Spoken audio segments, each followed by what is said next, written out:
ನಮಸ್ಕಾರ. ನನ್ನ ಹೆಸರು ಎ.ಪಿ. ನಾಗರಾಜ್ ಅಂತ. ನಾನು ಬೆಂಗಳೂರು ಬನಶಂಕರಿ 3ನೇ ಅಂತ ವೀರಭದ್ರನಗರ ಏರಿಯಾದಲ್ಲಿ ಕೈಮಗ್ಗ ಹಾಕ್ಕೊಂಡು ಮನೇಲಿ ನೇಯ್ತಾ ಇದ್ದೀವಿ. ನಮ್ಮ ತಾತ ಕೈಮಗ್ಗ ನೇಯ್ತಾಯಿದ್ರು, ನಮ್ಮ ತಂದೆ, ನಮ್ಮ ಅಣ್ಣಂದಿರು, ನಮ್ಮ ಫ್ಯಾಮಿಲಿಯವರು ಎಲ್ಲರೂ ಕೈಮಗ್ಗನೇ. ಅವರು ಫ್ಯಾಮಿಲಿ ಮೆಂಬರ್ ಮಾತ್ರ ನಾನು ಕೈಮಗ್ಗ ಕಲ್ತ್ಕೊಂಡು ಇವಾಗ ಮನೇಲಿ ನೇಯ್ತಾ ಇದ್ದೀನಿ. ಈ ವರ್ಷ ವಿಭಿನ್ನವಾದ ಒಂದು ಸೀರೆ ಮಾಡಬೇಕು ಅಂತ ಮೈಸೂರು ಸಿಲ್ಕ್ ಸಾರಿ ಅಂದರೆ ಕ್ರೇಪ್ ಸೀರೆ ಅಂತೀವಲ್ಲ, ಅದು ಎಲ್ಲ ಕಡೆ ಪವರ್ಲೂಮ್ ಮಗ್ಗದಲ್ಲಿ ತಯಾರು ಮಾಡ್ತಾರೆ, ಪವರ್ಲೂಮ್ ಮಗ್ಗದಲ್ಲಿ ನೇಯ್ತಾರೆ. ಯಾಕೆಂದರೆ ಅದು ಪಿಕ್ ಆ್ಯಂಡ್ ಪಿಕ್ ಲಾಳಿ ಬದಲಾಯಿಸಬೇಕು ಅಂತ ವಾಟು ಕೋಟ. ಇದು ನೋಡಿ ರಾ ಸಿಲ್ಕ್, ಇದು ರೇಷ್ಮೆನ ಒಂದೆಲೆ ಬಲ ತಿರುವಿರುತ್ತೆ, ಇನ್ನೊಂದೆಲೆ ಎಡ ತಿರುವಿರುತ್ತೆ ಈ ಕಡೆ. ಇದು ಈ ಥರ ಟ್ವಿಸ್ಟ್ ಮಾಡಿಬಿಟ್ಟು ವೆಬ್ಟ್ ನೆಯ್ಯೋ ಐಟಮ್ನ ಅದೊಂದು ವಾಟ ಇದೊಂದು ವಾಟ ಲಾಳಿ ಬದಲಾಯಿಸ್ಕೊಂಡು ನೆಯ್ಯಬೇಕು. ಅದೇ ಈ ಸೀರೆದು ವಿಭಿನ್ನ. ಈ ಥರ ನೋಡಿ, ಇದು ವಾರ್ಪು 22 ಡಿನಿಯರ್ ವಾರ್ಪು, ತುಂಬ ನೈಸಾಗಿ ಬರುತ್ತೆ.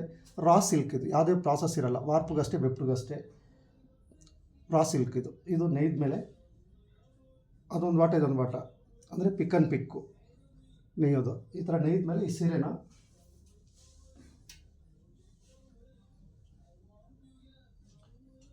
ನಾವು ಯಾವ ಕಲರ್ ಬೇಕೋ ಆ ಕಲರ್ ಬಣ್ಣ ಮಾಡ್ಕೋಬೋದು. ಬಾರ್ಡ್ರಿಗೆ ಒಂದು ಕಲರ್, ಬಾಡಿಗೆ ಮತ್ತು ಬ್ಲೌಸ್ಗೆ ಯಾವ ಥರ ಬೇಕೋ ನಾವು ಬಣ್ಣ ಮಾಡ್ಕೋಬೋದು.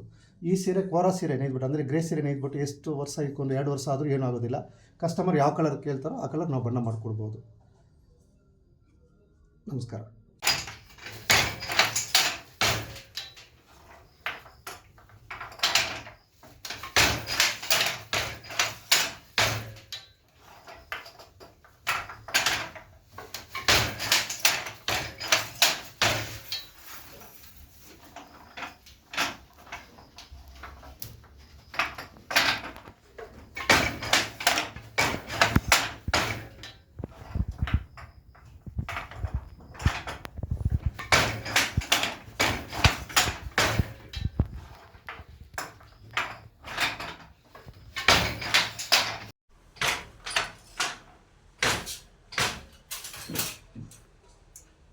ಸರ್